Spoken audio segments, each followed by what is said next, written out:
Some of the highest quality guitars in the world that were strummed by some pretty famous fingers were handmade by a man who lived in Wichita, Kansas. A lot of musicians say the Smith guitar is one of the most well-constructed guitars ever made. Ralph Smith began making guitars in the 1960s, and some of them are still being played to this very day.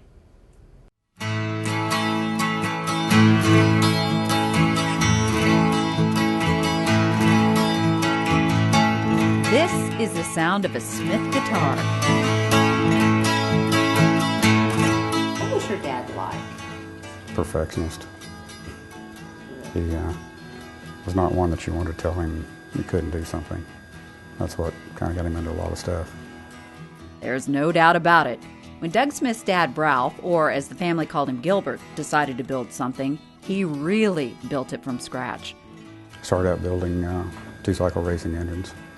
Cast his own blocks, made his own pistons, sleeves, cranks, rods. He even built a prop machine for making his own props. Then he got off into building pulse jets and go-karts. And then the desire was music and guitars and everything else. And really innovative guitars. I'm not sure if somebody told him he couldn't build one or if he just got the strange idea to build one. But it went from there. The very first one was a 12-string solid body electric. The family held on to it for several years, but then they sold it, and though they've tried, they haven't been able to track it down since. He loved to get involved with virtually anything that was mechanical or whatever. And if he didn't understand it, he would find out. He would do some research and do his own digging.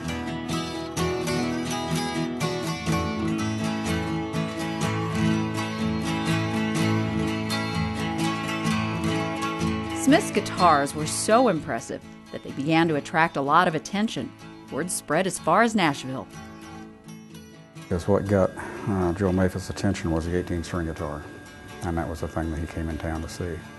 But sometime shortly after that, he wound up using the original, the prototype, which they put a pick guard on it with his name on it. It's on display here. That was his till we finished his. Listen to the difference. Here's what a regular 6-string guitar sounds like.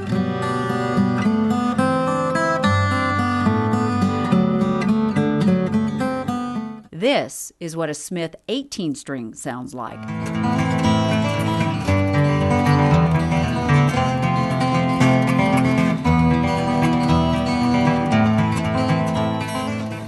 An 18 has sounds like you're playing a 12-string with a heart behind it. Most people don't know that 18-string guitars exist.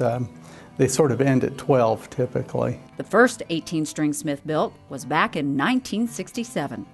The guitars, when he started those and everything else, especially the 18, he was concerned about the structural ability of the guitar.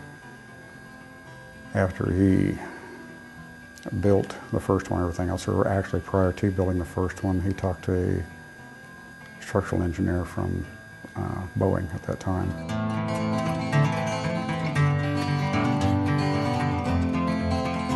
We actually found the structural reports that he completed in 1968, I believe it was, and they're well built. Yes, they are. In fact, this one is still in mint condition 45 years later. Yeah, I mean, the prototype has had strings on it since, I believe, late 60s. And that's a lot of strain on a guitar, all those strings. You know, you got 18 strings of pressure pulling on it, and you also have a cutaway on the guitar where you have material missing, which is going to take away from the structure, but it has an effect.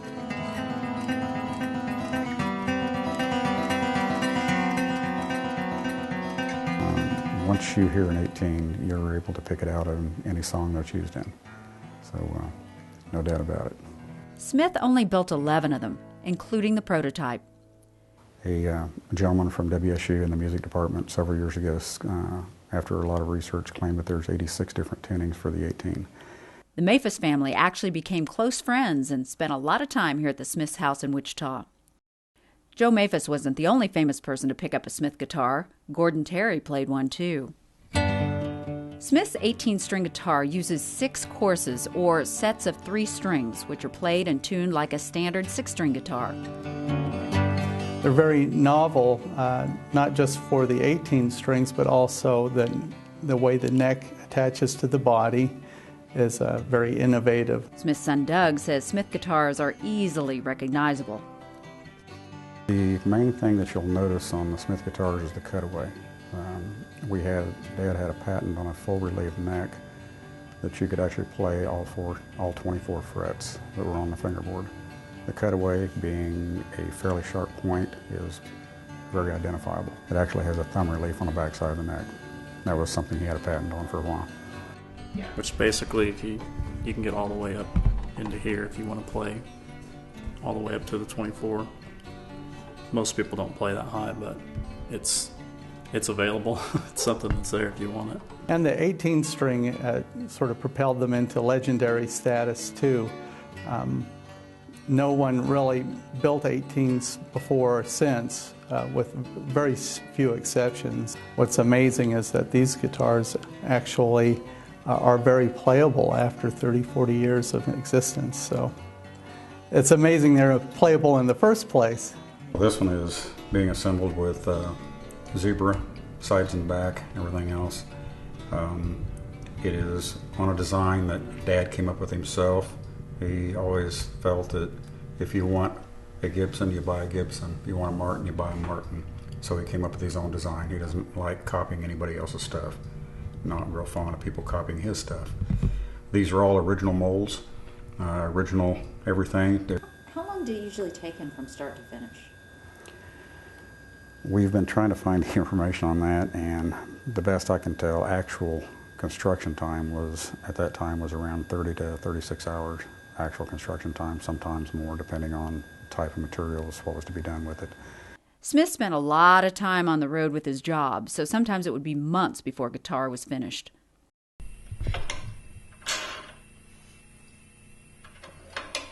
Smith also designed a lot of one-of-a-kind instruments for people. He designed this 3-neck guitar for this man, who used it to perform in schools. One for a gentleman named Marseille Reyes was actually 2 guitars that were cut and put together as a double neck, and then on top of that was a 14-string Bandurria, so the bottom was a 4-string bass, the center one was a 12-string guitar, and the top one was a 14-string Bandurria. This apple-shaped guitar was custom made for Clem Appleknocker, who used it in his comedy show. He was a person that enjoyed, I think he enjoyed doing things for other people. I think it was a pride of his, and it showed. He never would quit. You get somebody's mind, and don't bother him because he's not changing until he's done. And he was more than willing to build anything different. I think he got an enjoyment out of doing something unusual. Smith actually played the guitar himself. Coming up after the break, we'll tell you when he started. You're watching It's All Good. As we told you before the break, Ralph Smith made guitars for a lot of different performers, but he could also play himself. In fact, he began playing guitar when he was still in his teens and received this Gibson J45 on his 16th birthday. He was really inspired by the instrument, but on top of that, he was what you might, I think, term a genius, a mechanical engineering genius. And that's reflected in his work and the design of his guitars. Museum director Eric Kale tracked down a lot of these guitars you see in this exhibit. It was not an easy task, although these guitars are known far and wide. They've been featured in books, but they've always, there hasn't been much history researched on it. Smith moved to Wichita in 1951 to work in the aircraft industry, but his real love was designing and building. Basically did not have a high school education for several years. And I think that gave him the motive to actually exceed even more. While most of his guitars were made in his home shop, not all of them were. In 1971, Smith opened a guitar manufacturing facility here in Hayesville, Kansas. It employed 12 workers who produced around 75 guitars before the company closed its doors a year and a half later. And I think Dad enjoyed the idea of working pretty much by himself. He's, like I said, a perfectionist. Most people enjoy working by themselves. Hand assemble, hand fit, and everything else. Closing the plant didn't stop Smith from making guitars, though. He continued to build them in his home shop, and soon all the rest of the family got involved. Doug Smith began helping out when he was about 10 years old. The first guitar that I built was a classic that I built when it seemed like I was 14, 15. I can't remember when I built it. Made the mistake of selling it in high school. Kind of wished I'd have kept it. What was interesting about it, it was a design all my own. The bracing was completely different, and the wood off the top was a piece of wood that came off of the sideboard of a truck that my grandfather and my dad drove to California when my dad was a kid. And I had to carve my own neck and everything from scratch, and it was very rewarding to get it finished up. So. But it wasn't just making a guitar that the father and son shared. We didn't spend a lot of time doing sports together or anything like that, but when it came to mechanics and stuff, there was a lot of understanding there. Doug's son and Ralph's grandson, Tim, says it's always been a dream of his to follow in his grandfather's footsteps. You know, and then as you grow up, you hear stories. You know, we used to build guitars, and, you know, so as long as I can remember, all I would ever say is, let's build some guitars, you know. I feel pretty grateful that a lot of the creativity and ingenuity, you know, in this family has been passed down. And so sometimes, you know, I would just get out a notepad and start, you know, coming up with guitar designs. And because you know, when you dive into something, even if you don't know what you're getting into, you're eventually gonna figure it out. You know? And Tim and his father are figuring it out. The Smith guitar story isn't over yet.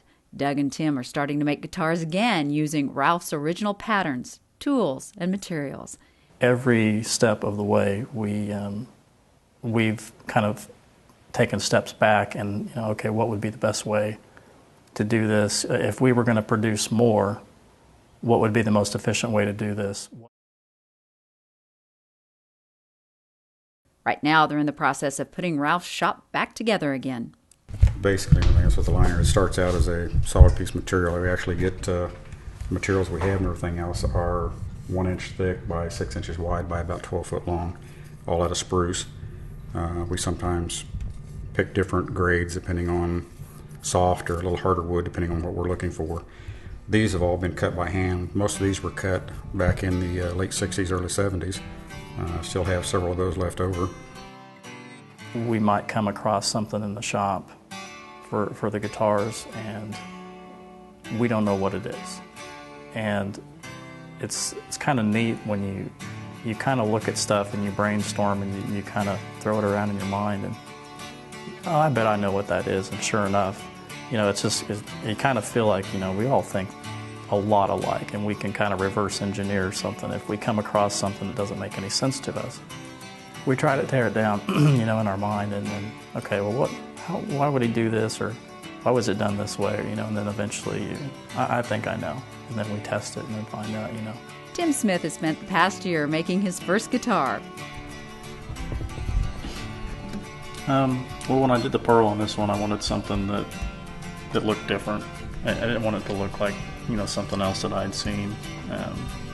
So it's kind of a, you know, a buzzsaw lick, which basically just programmed this on the NC machine for cutting this out, and also for cutting the channel down the top. And there's a black strip of wood in between 2 strips of abalone pearl.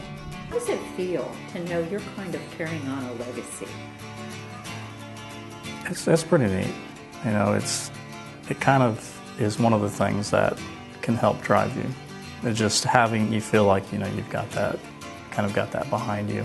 But the braces and everything else on it were actually put together and worked with a structural engineer to come up with pretty much the design on the brace and make sure it holds. But one's been sitting in the attic for 30 some years, and it will not be used for anything because it's not the quality we want.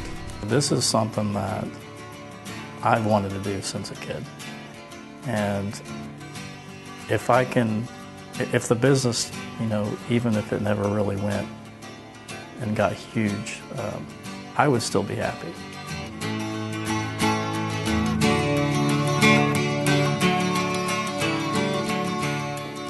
based on the way things have kind of been going just in these early stages with the kind of interest that we have had, I would say it may be safe to say this might take off.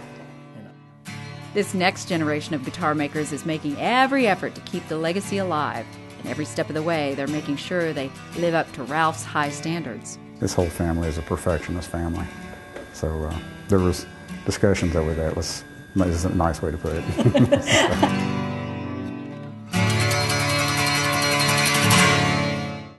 Although Gibson made an 18-string guitar for John Denver to play, no manufacturer has ever attempted to mass produce one.